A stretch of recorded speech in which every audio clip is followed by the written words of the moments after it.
எப்போது வேட்டை ஆரம்பம்?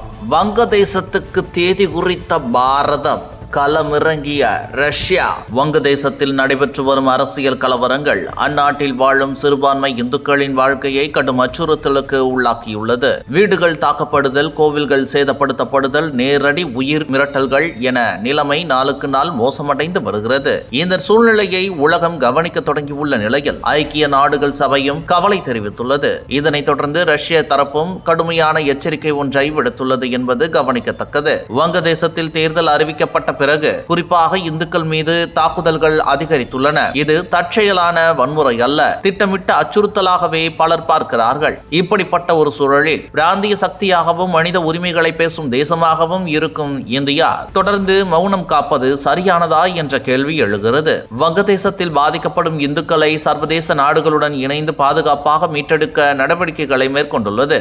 மேலும் இந்தியாவில் வங்கதேச குடிமக்களை அவர்களது நாட்டுக்கு திருப்பி அனுப்புவதை தீவிரப்படுத்தி உள்ளது. இதில் சிறுபான்மையினர் ஓட்டிற்காக பாலஸ்தீனம், காசாவிற்காக குரல் கொடுத்தவர்கள் வங்கதேசத்தில் இந்துக்களுக்கு எது நடந்தாலும் மௌனம் காக்கும் மம்தா பானர்ஜி, ஸ்டாலின், ராகுல் காந்தி போன்றோரின் செயல்பாடுகள் அந்தந்த மாநிலங்களில் உள்ள இந்துக்களுக்கு அச்சுறுத்தலாக மாறுகிறது என குற்றச்சாட்டுகள் எழுந்துள்ளன.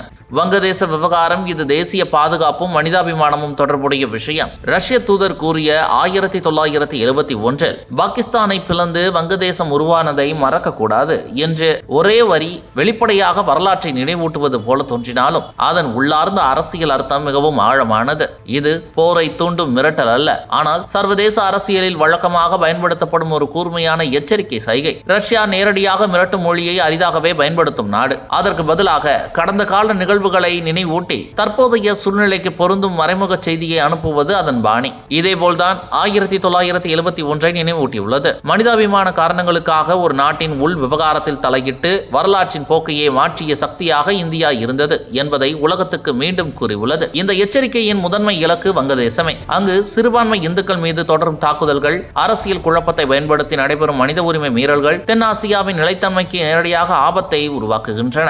இத்தகைய சூழல் தொடர்ந்தால் இது உள் விவகாரம் என்ற கோட்டை இந்தியா கடக்க நேரிடலாம் என்பதையே ரஷ்யா சூசகமாக சொல்கிறது. அதே நேரத்தில் இந்த வார்த்தையில் இந்தியாவுக்கான ஒரு ஆதரவு சைகையும் கூட. இந்தியா மனிதாபிமான அடிப்படையில் அல்லது தூதரக ரீதியாக கடுமையான நடவடிக்கைகள் எடுத்தால் அதை உலகம் தவறாக சித்தரிக்க முயன்றாலும் ரஷ்யா இந்தியாவின் பக்கம் நிற்கும் என்ற நம்பிக்கை இதில் அடங்கியுள்ளது. ரஷ்ய தூதரின் அந்த ஒரே வரி வங்கதேசத்திற்கு ஒரு கடும் எச்சரிக்கையாகவும் இந்தியாவுக்கு ஒரு அரசியல் ஆதரவாகவும் உலக நாடுகளுக்கு ஒரு வரலாற்று நினைவூட்டலாகவும் செயல்படுகிறது. இது போர் அழைப்பு அல்ல, ஆனால் வங்கதேசத்தில் இந்துக்களின் உயிரும் உரிமையும் ஆபத்தில் இருக்கும் போது இந்தியா அமைதியாக இருக்க வேண்டிய கட்டாயம் இல்லை என்பதை சர்வதேச மேடையில் தெளிவாக குறித்து காட்டும் அரசியல் சிக்னல் தான் இது.